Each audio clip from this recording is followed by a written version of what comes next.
My ex-girlfriend told me to wait in the car while she dropped something off at a friend's house, then everything changed. I used to believe trust was a simple thing. You love someone. You trust them. It was that straightforward, or at least I thought it was. My name's Evan. I'm 28 years old, and until a few months ago, I thought I had it all figured out. A steady job, a clean apartment, a girl I was crazy about. Her name was Kelsey, 27, smart, beautiful, funny in a way that felt effortless. She had this way of making you believe you were the only person in the room that mattered. We'd been together for almost 2 years. And while every couple has rough patches, ours had been pretty smooth. Or so it seemed. It started with small things. Missed calls she didn't explain. A weird tension that crept into the space between us. Half answers when I asked her about her day. I chalked it up to stress. Work had been rough for her lately. New projects, new boss. I told myself not to overthink it. I didn't want to be that guy, the jealous, paranoid boyfriend. But deep down, something was starting to unravel. It was a Saturday evening when everything truly began to fall apart. We had plans, a simple dinner, maybe a movie afterward. She showed up at my place a little late, a little frazzled, but smiled like nothing was wrong. "You mind if we make a quick stop before dinner?" she asked, sliding into the passenger seat of my car. I glanced over, noticing how she avoided my eyes. "Sure," I said, keeping my voice even. "Where?" "Just a friend house. I need to drop something off real quick. Won't be long." A friend's house. Something about the way she said it, the hesitation, the too casual shrug, it made my gut tighten. But I just nodded and started the engine. The drive was mostly silent. She fiddled with her phone, typing out messages furiously. I kept my eyes on the road, gripping the wheel a little tighter than necessary. The sun was setting, casting the sky in bruised shades of orange and purple. It felt fitting. When we pulled up to a small house in a quiet neighborhood, she unbuckled her seatbelt quickly. "Wait here, okay? I'll just be a few minutes." She didn't wait for a reply. She slammed the door shut before I could say a word. I watched her walk up the driveway, my heart pounding harder with every step she took. The porch light flicked on, and the door opened. And then, he appeared. A man. Tall, athletic build, messy hair, confident smirk. Not a friend in the way she made it sound. He leaned casually against the doorframe, arms crossed, a glint of familiarity in his eyes. He knew her well. And when she stepped inside without hesitation, when he reached out and touched her waist. Not a handshake, not a side hug. Intimate. I felt something inside me crack, sharp and immediate. I sat there frozen, gripping the steering wheel so tight my knuckles turned white. Minutes passed. 10. Then 15. Still no sign of her. I tried to reason with myself. Maybe it wasn't what it looked like. Maybe I was imagining things. Maybe. But my gut said otherwise. It screamed otherwise. I sat there in that car, alone with my spiraling thoughts, the air growing thicker by the second. And then, without even making the conscious decision, I opened the door and stepped out into the cooling night air. My shoes crunched quietly on the gravel as I crossed the street, sticking close to the shadows. I wasn't proud of what I was about to do, but sometimes the truth demands to be seen. I made my way around the side of the house, heart hammering against my ribs. One of the windows was slightly open. I crept closer, keeping low. Inside, I saw them. Kelsey sitting on the couch, him sitting way too close, laughing, her hand brushing his thigh. The way she looked at him, it wasn't the way she looked at me anymore. I stood there for a long time, the cool night air biting into my skin, until finally she leaned in and kissed him. Not a friendly peck, not a moment of weakness. A kiss that spoke of history, of familiarity, of promises made in the dark. I backed away slowly, mind numb, chest hollow. When I got back to the car, I sat there staring at the steering wheel, trying to decide what the hell to do. Leave? Confront her? Pretend I never saw it?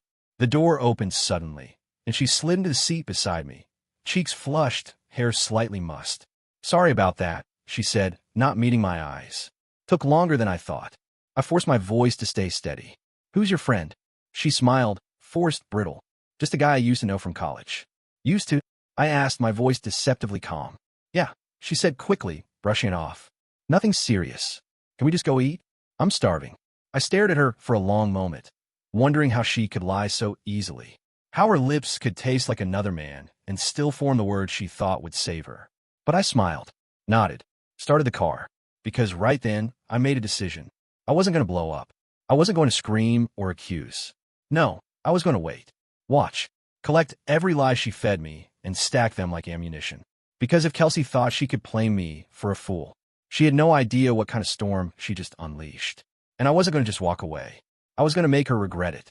The drive to the restaurant was a blur. Kelsey chatted about random things, how her boss was driving her crazy, how her sister was thinking about getting a dog. Her words tumbling out too fast, too bright, like she was trying to fill the silence before it swallowed us whole. I let her talk. I even smiled at the right moments, nodded, gave the occasional grunt of agreement. But inside, I was somewhere else entirely. Every laugh she faked, every lie she wove into the conversation, I filed away like evidence. I could almost feel my heart hardening, growing heavier with each mile. At the restaurant, she insisted we sit on the patio. She always loved sitting outside, said it made her feel free. Funny, freedom seemed to be her priority lately. She ordered wine, giggling like a schoolgirl when the server asked for ID. I watched her carefully. Every movement, every glance at her phone, she tried to hide. The first text buzzed in after our appetizers arrived. She glanced at the screen and immediately flipped it over, face down on the table. I raised an eyebrow. Everything okay? She smiled wide, fake. Yeah, just work stuff. I'll deal with it later. Work? Of course. I nodded, picking at my fork. Stressful day? She let out an exaggerated sigh, twirling her pasta dramatically. You have no idea. I just feel like sometimes I wish I could just disappear for a weekend, you know? No phone, no responsibilities, no expectations. I studied her. Was she talking about escaping me? Escaping us? The thought burned, but I kept my face neutral. Maybe you should, I said lightly. Take a break. Clear your head. Her eyes flickered, just for a second, a crack in the perfect mask. Maybe, she said softly, stabbing a piece of chicken with unnecessary force. We finished the meal in relative silence after that. The comfortable kind we used to share had morphed into something brittle, something sharp. When the bill came, I paid without thinking. Old habits die hard. She leaned over and kissed my cheek, her lips warm and soft, but all I could feel was the weight of his kiss lingering on her mouth. As we walked back to the car, I felt strangely detached, like I was floating slightly outside my body, watching a version of myself go through the motions.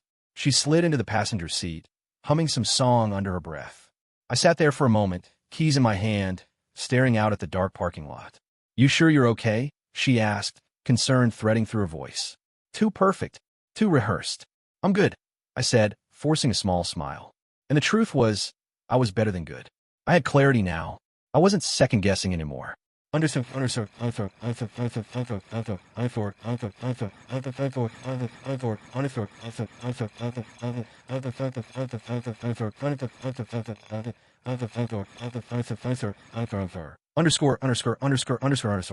That night, after dropping her off at her apartment, after her half-hearted invite to maybe come up for a little while, I drove straight back to my place. I didn't answer when she texted later. Had a great night. Hope you did too. I stared at the message until the screen dimmed itself into darkness. I opened a blank note on my phone instead and started typing. Things I know. Kelsey lied about the friend. She kissed another man. She's hiding texts. She thinks I'm blind. Things I need. Proof. Patience. A plan. I stared at the list, feeling something cold and resolute settle into my bones. If I confronted her now, she'd deny it. Cry.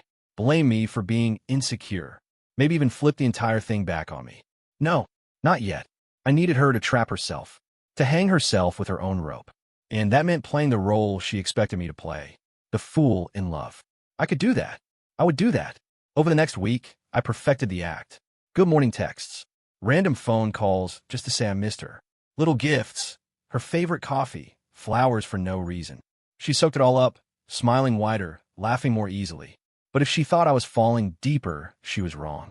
Every act of kindness was a shovel in her hands, digging her own grave. Meanwhile, I started gathering information. One night, while she showered at my place, she left her phone on the nightstand. Unlocked. I shouldn't have looked, but I did. Her most recent texts weren't to a girlfriend, or her sister, or even a coworker. They were to someone saved under the name Mike. I scrolled carefully, heart pounding. Mike, can't stop thinking about you. When can I see you again? Kelsey, soon. Tonight was risky with Evan. Maybe this weekend? Mike, miss you, baby. Kelsey, miss you more. I locked the screen and set it back down, heart thudding so loudly I could hear in my ears. So it was worse than I thought. It wasn't just a kiss. It was ongoing, planned, hidden. She was balancing two lives, One carefully curated for me, one secret and raw for him. And still, when she came out of the bathroom wrapped in a towel, cheeks flushed and smiling at me like nothing was wrong, I smiled right back. Because now I wasn't just guessing. Now I had proof. The next step was clear. I had to make her comfortable enough to trip herself up completely. Expose everything. Then, I decide what she deserved.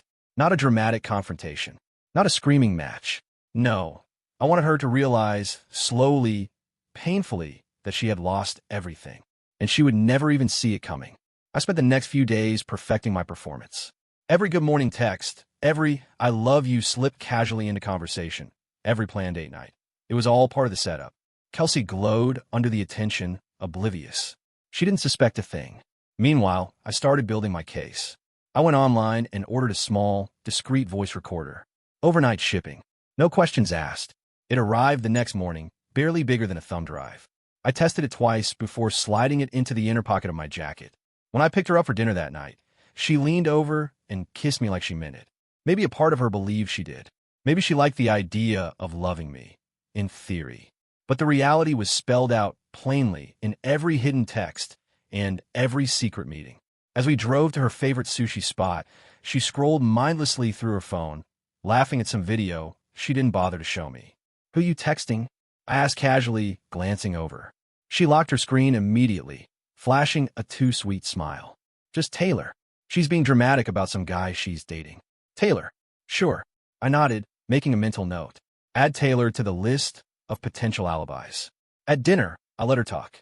About work, about her sister's wedding plans, about how exhausted she was lately. I watched her weave the web tighter and tighter around herself.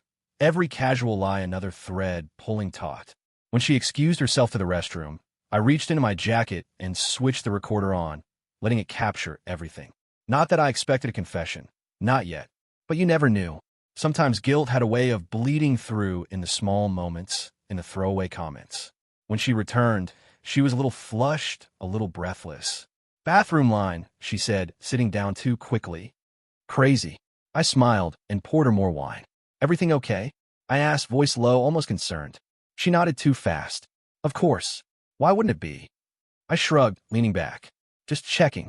And I let it hang there. That single seed of doubt, watching her squirm.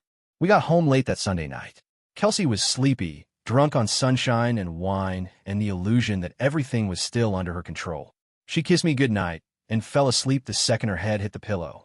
I stayed up, sitting in the dark living room, phone in hand, heart cold and steady. And I pressed send. The first message went to Taylor. An anonymous number. A single picture. Kelsey, standing too close to that friend, Mike, outside the motel. Attached was a simple message. "This is who you're covering for." No explanation. No signature. No trail leading back to me. Just a seed, planted deep, waiting to grow. The second message went to Kelsey's boss. Another anonymous number.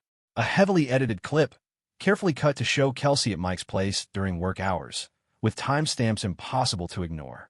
Attached, a note saying there were concerns about employee professionalism. Again, no names, no accusations. Just enough to make sure eyes started turning toward her. Her carefully curated image, the dependable, loyal, hard-working girlfriend, the professional employee, was starting to crack. And she had no idea. On Monday afternoon, the tremors began. Taylor's text got shorter, colder. Kelsey noticed, but brushed it off. "She's just stressed," she told me over dinner, waving a hand dismissively. I nodded, smiled, listened. Inside, I was counting the minutes. Tuesday morning, Kelsey's boss called her into the office. She came home shaken, her voice tight. "They said someone's been sending stuff about me. Photos, videos. It's crazy. I don't even know who would." She trailed off, because deep down, she knew. The guilt was scratching at her skin now. I could see in the way she bit her nails, paced the kitchen, flinched when her phone buzzed. I offered comfort, wrapped her in my arms, told her everything would be okay. And when she buried her face in my chest, I stared over her shoulder, blank and hollow, letting her feel safe, letting her feel loved, while I gutted her life from the inside out. By Wednesday, Taylor wasn't returning her calls. The group chats dried up. Friends canceled plans, suddenly too busy or caught up with work. She turned to me, desperate for reassurance. "You're all I have right now," she whispered one night, tears glistening. "I know," I whispered back. And it was true. I had become her entire world. And soon, I would take that away too. Thursday morning was the final move. I printed the photos. Everyone, the motel, the messages, the hotel receipts I pulled from her email. I packaged them neatly in a plain envelope. No threats, no angry rants, just facts, undeniable, cold, surgical. And I left the envelope where I knew she'd find it, tucked inside her work bag, between her planner and her wallet. When she found it later that day, I wasn't there. I made sure of that. I wanted her to open it alone. I wanted the walls to close in without me lifting a single finger. It didn't take long. At 3:42 p.m., she called me, sobbing, panicked, broken. I let it ring out, again, and again, and again, until she finally texted, please come home. I can explain. I'm so sorry. Please don't leave me. I waited 3 hours before answering. When I walked through the door, she was sitting on the couch, the envelope open on the coffee table, tissues scattered around her like fallen leaves. Her face was red, her hands trembling. Evan, she whispered, standing up too fast. I can explain it's not. I held up a hand. She froze. I sat down across from her, calm, silent, letting her feel the full weight of the moment. Finally, when she couldn't take it anymore, she started talking, rambling, excusing, crying, begging. Words like mistake, pressure, confused. It didn't mean anything tumbled out of her mouth like cheap confetti. I listened, expressionless. When she finally ran out of steam, I spoke. You lied to me, I said softly. Her face crumpled. I know, I'm so sorry. I love you. Evan, please don't do this. We can fix this. I'll do anything. I stood up. She flinched like I'd hit her. I'm not angry, I said. Her eyes widened. Confused. Hopeful. I leaned down, picked up the bracelet still wrapped around her wrist, the one engraved with truth, and I snapped it off. It fell to the floor with a hollow, metallic clink. I'm done, I said simply. And I walked out. Later that night, when I dropped her off again, she hesitated at the car door.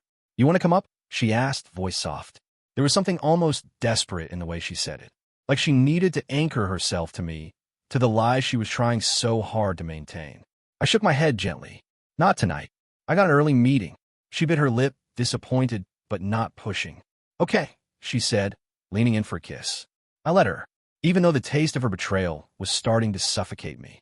As she disappeared into her building, I leaned back in my seat, exhaling slowly. Patience.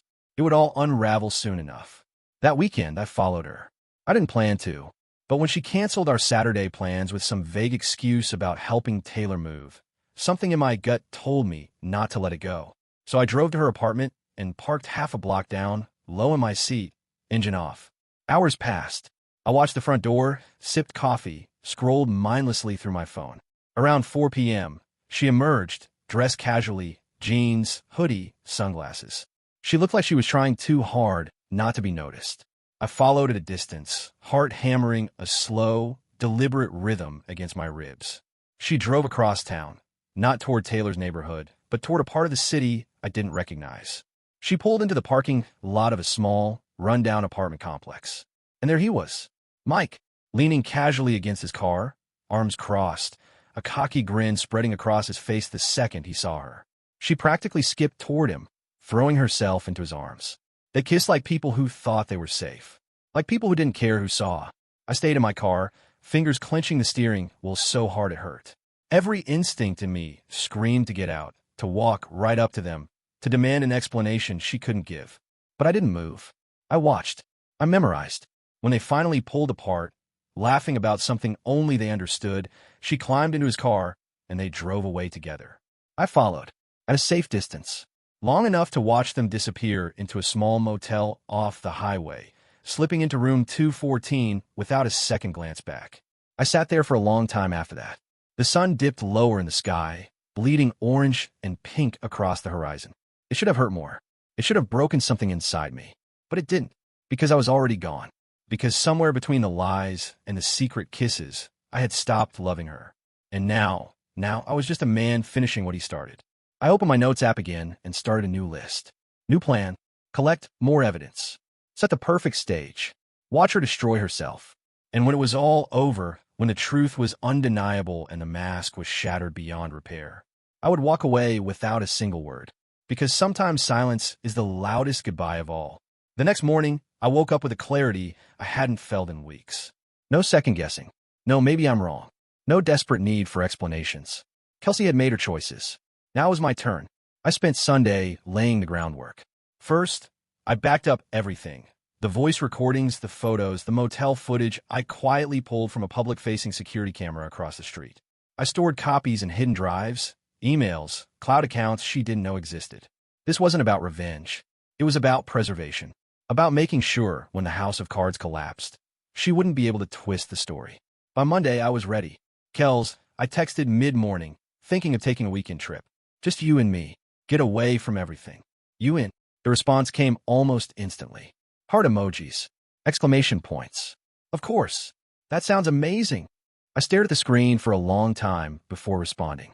Can't wait. Over the next few days, I played the perfect boyfriend. I sent flowers to her office. Planned cute little date night ideas. Surprised her with her favorite snacks. Every thoughtful gesture was another stone in the foundation I was building. The foundation she would help destroy with her own hands. She gushed to her friends about how sweet I was being. I heard it in the way Taylor teased her on a phone call Kelsey didn't know I overheard. He's such a good guy, Kels. Don't screw this up. Kelsey just laughed. Light, careless. Almost guilty. The Friday before our getaway. I dropped another baited hook. Hey, random idea, I said casually as we sat in her living room, flipping through Netflix. What if we made it official? She looked up from her phone, eyes wide. Official? Yeah. I mean, we basically live together anyway.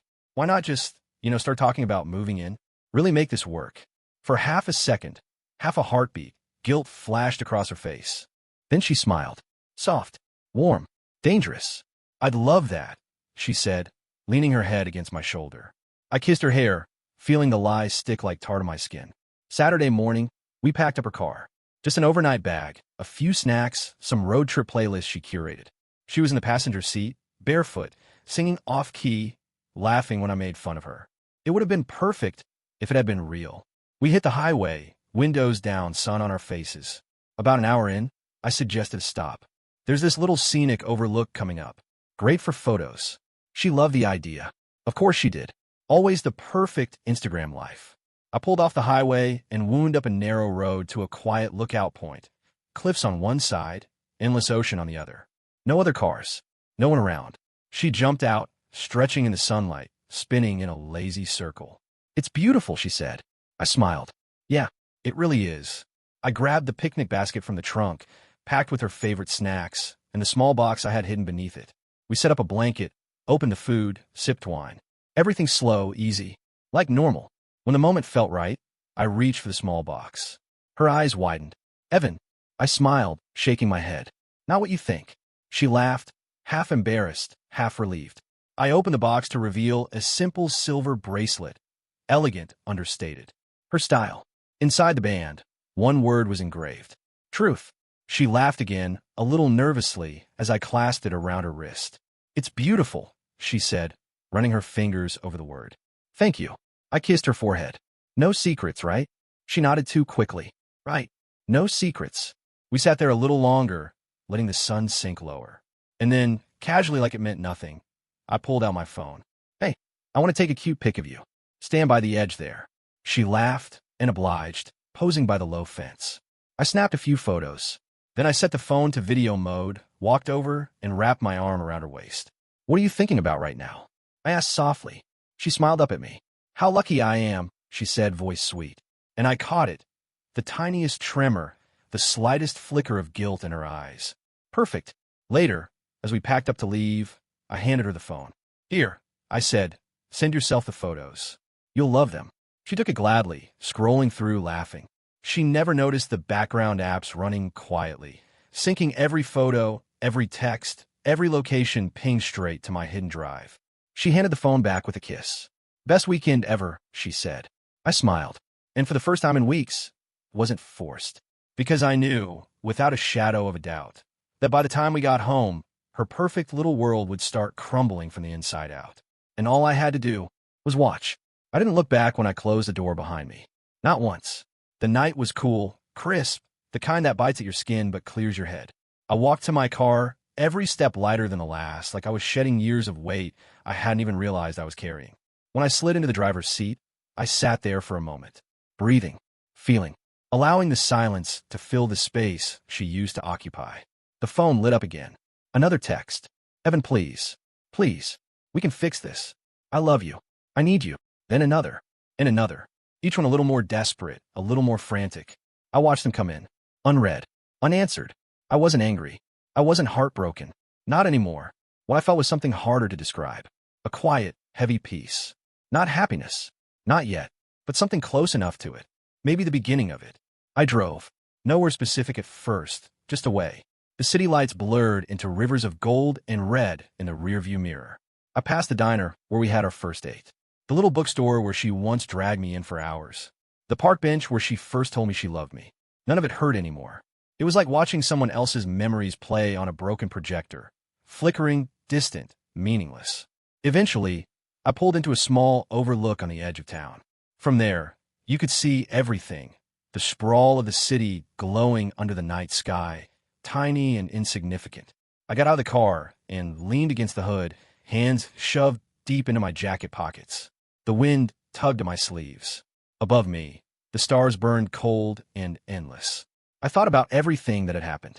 All the little lies, the excuses, the betrayals wrapped up in pretty words and soft touches.